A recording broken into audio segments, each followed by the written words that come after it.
Welcome back to Nothing But Nets. It's good to be back. Not a ton of basketball going on. Not a ton of basketball news. USA is fitting to win the gold. It looks like by the time you watch this, they probably would have already won it. I'm going to get to that in just a moment. Before we do, I want to touch base on this.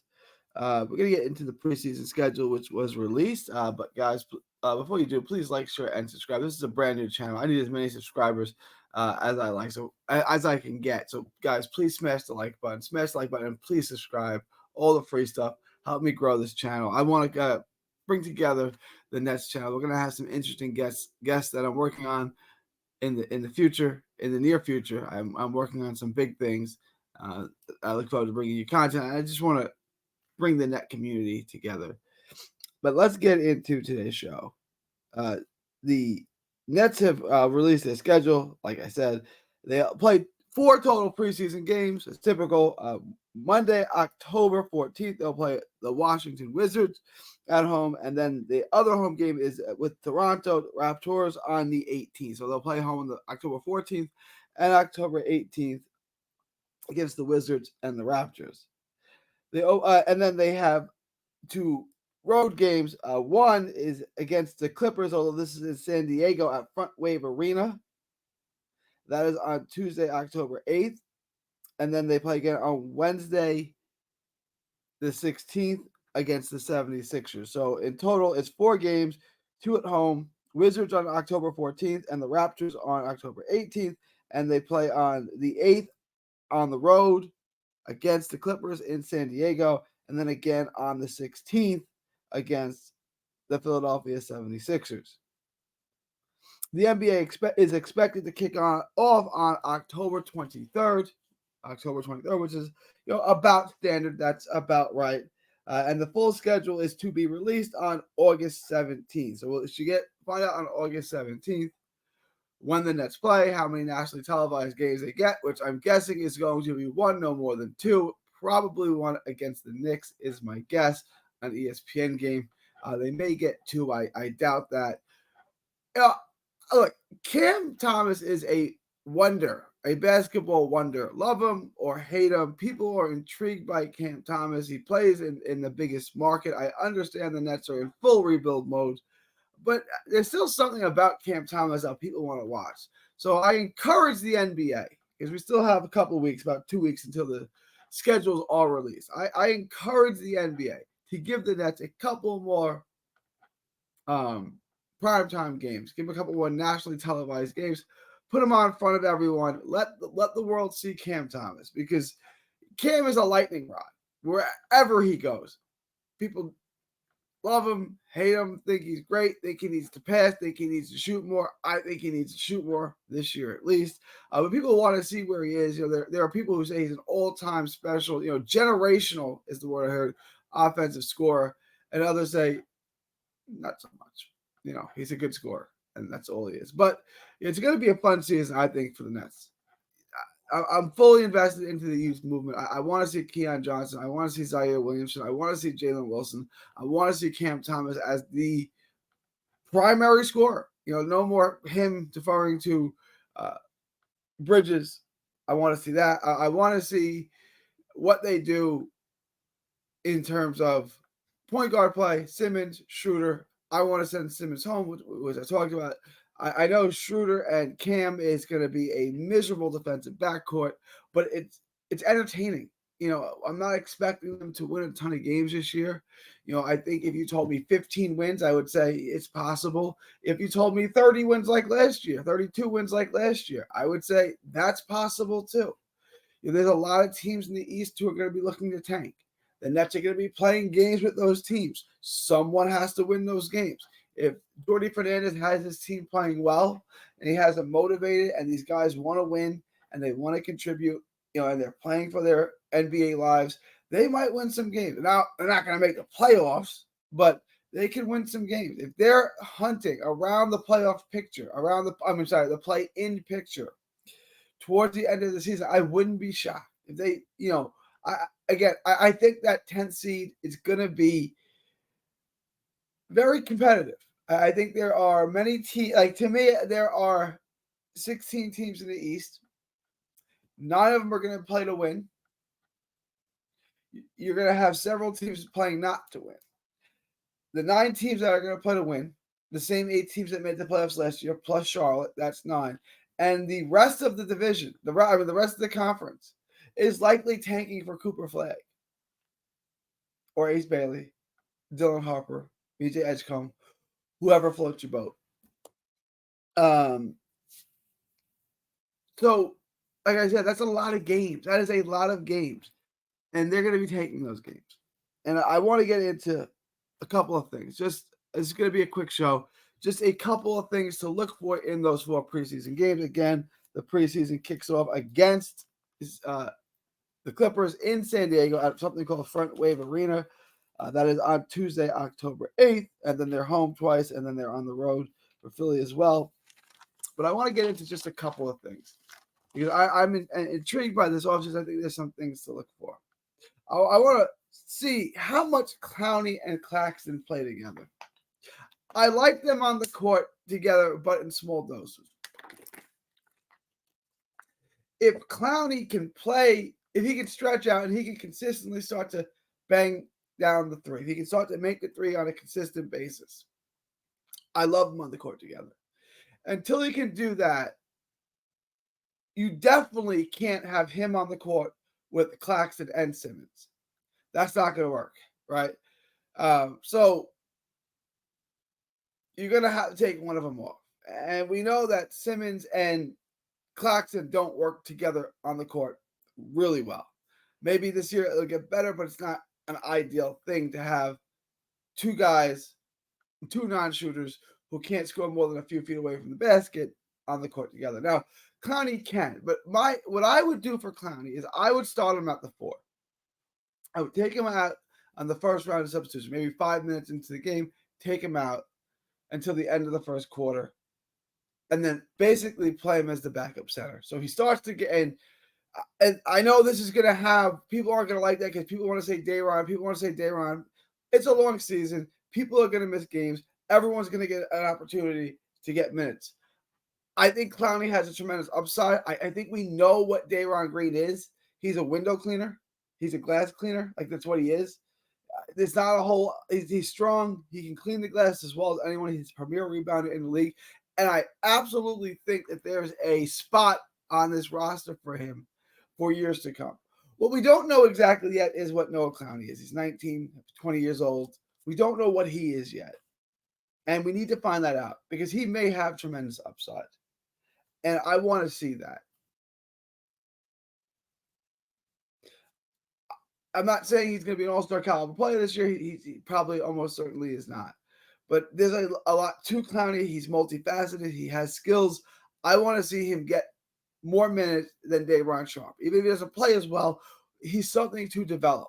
There's more to his game than there is Day'Ron Sharpe games, so there's more to develop, so he needs the minutes. So I want to see him start at the 4 and then basically be the backup 5. And when he goes to the backup 5, we can go hyper-athletic. We can put Keon in. We can put Zaire in. Remember, Zaire's got height. Zaire's got length. We can play him. We can play Jalen Wilson, who plays physical, right? So you're not big, but you're not undersized. I mean, you're not going to get muscles around.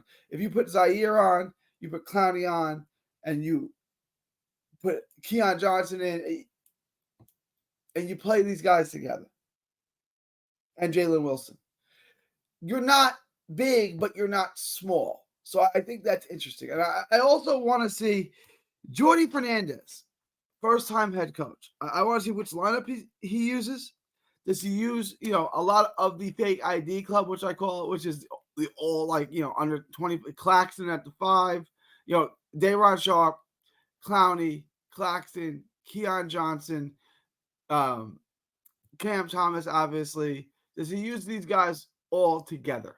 Does he put those really, the youth movement on together, like the baby nets, I call them, the fake ID club? Does he put them all on the court together? If he does, that's interesting to me. That's something that I want to see. It's good. Look, they're going to have a lot of energy at times, and they're going to get beat defensively, and they're going to make errors, and they're going to turn the ball over, and they're going to make a lot of mistakes. It is what it is. I want to see those. I want to see the youth movement play together.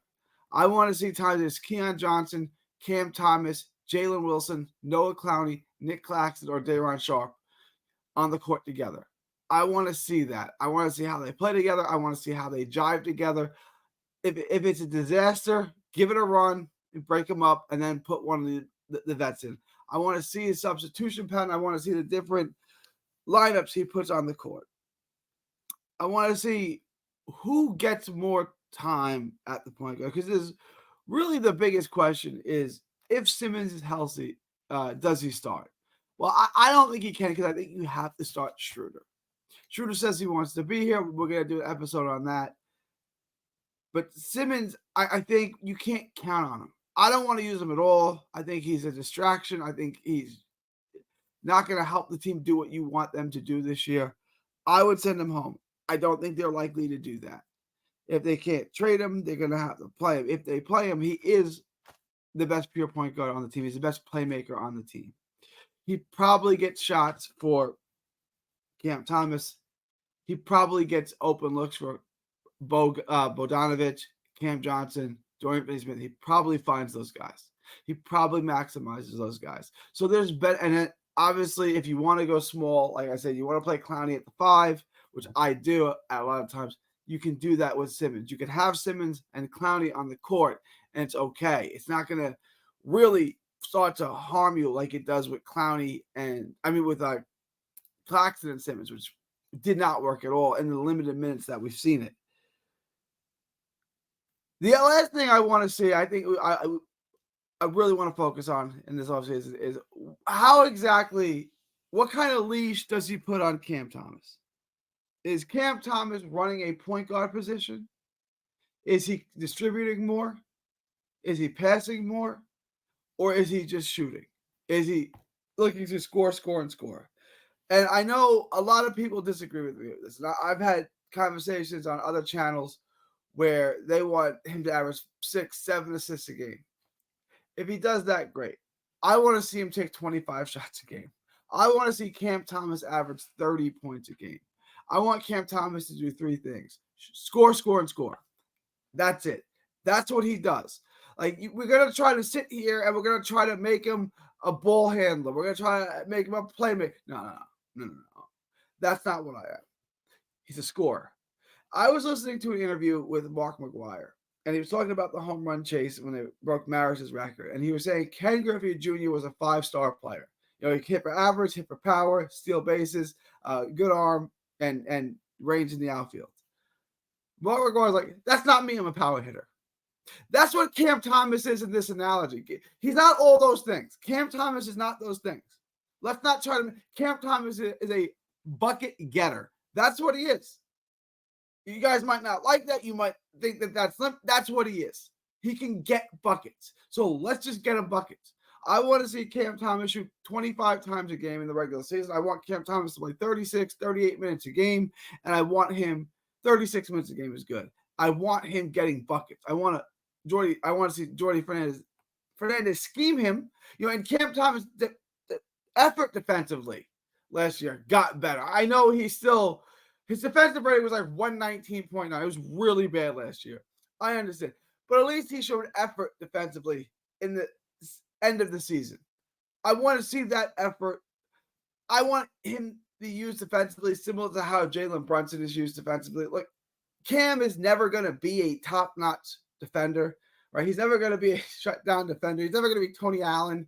Just can't compliment him to a guy his height. He's never going to be like that. He's 6'3", shooting guard. He's an undersized shooting guard who can't guard big twos, and he's too slow to guard ones.